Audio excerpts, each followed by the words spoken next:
在西的各位观众朋友们，大家好，欢迎您收看藏人行政中央电视台本周西藏华语新闻节目。本期的新闻要点有：达赖喇嘛尊者致函祝贺印度总理莫迪75岁生日；达赖喇嘛尊者和藏人行政中央领导层致函祝贺宁泊尔临时总理；议长堪布索南丹培致函祝贺印度新当选副总统。达赖喇嘛尊者接见印度全国志愿服务团高级领导人。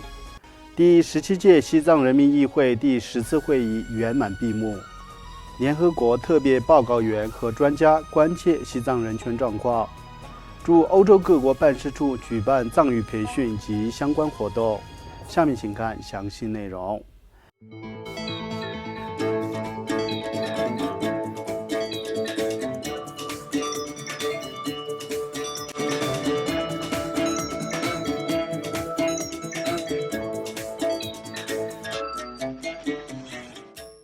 西藏精神领袖第14世达赖喇嘛尊者于本周三9月17号致函印度总理纳伦德拉莫迪，祝贺他75岁生日。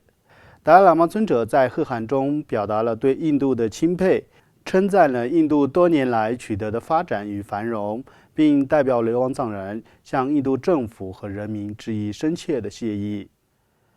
此外，达赖喇嘛尊者还于上周六9月13号致函宁泊尔前最高法院首席大法官苏希拉·卡尔基，祝贺他被任命为宁泊尔临时总理。尊者在贺函中祝愿新任临时总理卡尔基在这一充满挑战的时期能够实现宁泊尔人民的期望与愿景。尊者还对宁泊尔自1959年以来为流亡藏人的安置和重建工作所提供的支持表示感谢，并献上诚挚的祈祷与良好的祝愿。与此同时，西藏人民议会议长堪布索南丹培和藏人行政中央司政边巴次仁也于近日代表全球各地的藏人向苏希拉·卡尔基总理致以美好祝福，祝愿他成功应对当下挑战，并带领宁泊尔走向繁荣，同时表达了对宁泊尔境内流亡藏人面临严峻挑战的关切。另外，第17届西藏人民议会议长堪布索南丹培于上周六9月13号致函印度马哈拉施特拉邦总督拉达克里希南，祝贺他当选为印度副总统。在贺函中，议长向印度政府和人民表达了感激之情，感谢他们在过去的60多年里为达赖喇嘛尊者和流亡藏人提供的援助和支持。与此同时，达赖喇嘛尊者还于上周五9月12号在印北达仁萨拉的寝宫特别接见了来访的印度全国志愿服务团高级领导人因德雷什·库马尔博士和拉穆拉尔博士。在会晤期间，达赖喇嘛尊者和来访嘉宾就全球和平、和谐及环境责任进行了深入的交流。随后，因德雷什·库马尔博士和拉姆拉尔博士还访问了西藏人民议会秘书处及旁听了会议，并在安全部长加日卓玛和外交部长诺增卓玛的陪同下参观了西藏博物馆。当天晚间，藏人行政中央嘎夏为来访的印度全国志愿服务团高级领导人举办了欢迎晚宴。在达仁萨拉参加长寿法会的南开宁波荣波切和萨迦派无变金刚荣波切也莅临晚宴。另外，第17届西藏人民议会第10次会议于本周四9月18号圆满闭幕。本次会议就藏人行政中央各部门及所属机构年度工作报告及其他立法事项进行了审议。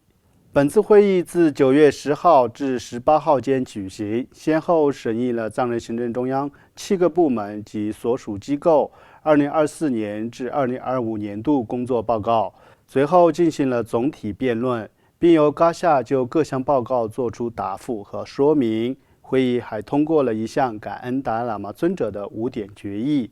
该决议感谢尊者确认达赖喇嘛转世制度的延续，拒绝中国在转世问题上的政治干预，赞扬达赖喇嘛自16岁便坚定不移地领导藏人，并成为世界和平与和谐的大使。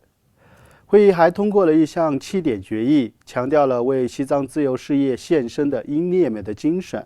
谴责中国的同化政策，包括通过寄宿制学校同化藏人儿童，以及对西藏各地寺院的限制和对藏语的压制。决议同时要求立即释放所有政治犯，包括第11世班禅喇嘛根登确济尼玛，并要求中方恢复对话，呼吁自由世界的藏人共同努力保护西藏珍贵的文化、宗教和身份。会议还对流亡藏人宪章的部分条款进行了修订，并选举出2名选举专员，筹备2026年流亡藏人大选。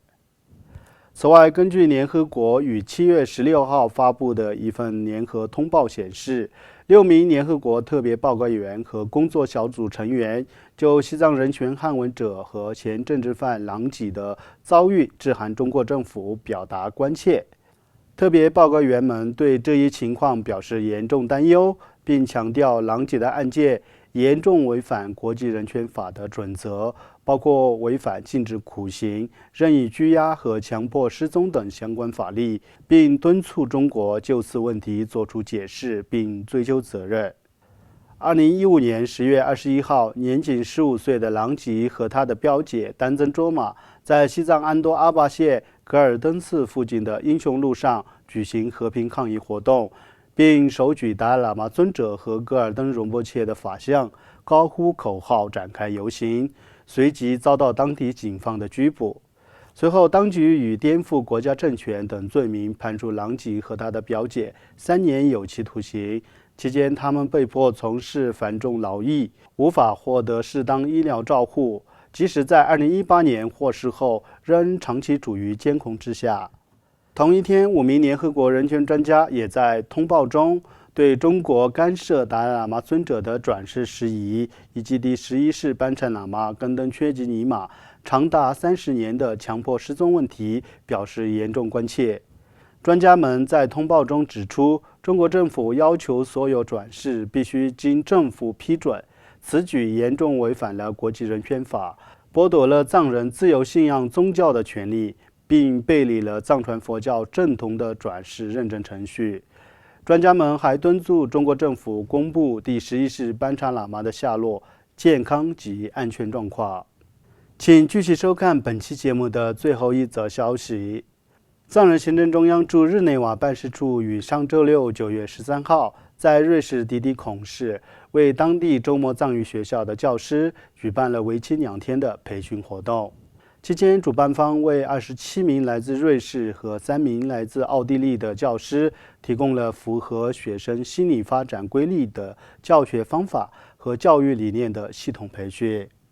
此外，藏人行政中央驻法国联络处于上周日9月14号参加了在巴黎近郊的悦兰庆安寺举办的盂兰节活动。期间，法国九世华诞组委会展出了达赖喇嘛尊者4大人生使命及生平与精神遗产的专题图片展览，该展览将持续至9月21号。另外，驻布鲁塞尔办事处欧盟联络官丹增平措于上周六9月13号在比利时安特卫普市的诺德公园参加了由比利时西藏妇女协会主办的第65个西藏民主日庆祝活动，并在活动上发言时回顾了65年来流亡藏人社区的民主制度发展的历程及成就。观众朋友们，以上就是本期节目的全部内容。欲了解更多有关西藏境内外的讯息，请登录屏幕下方的网址。感谢大家的收看，我们下期节目再会。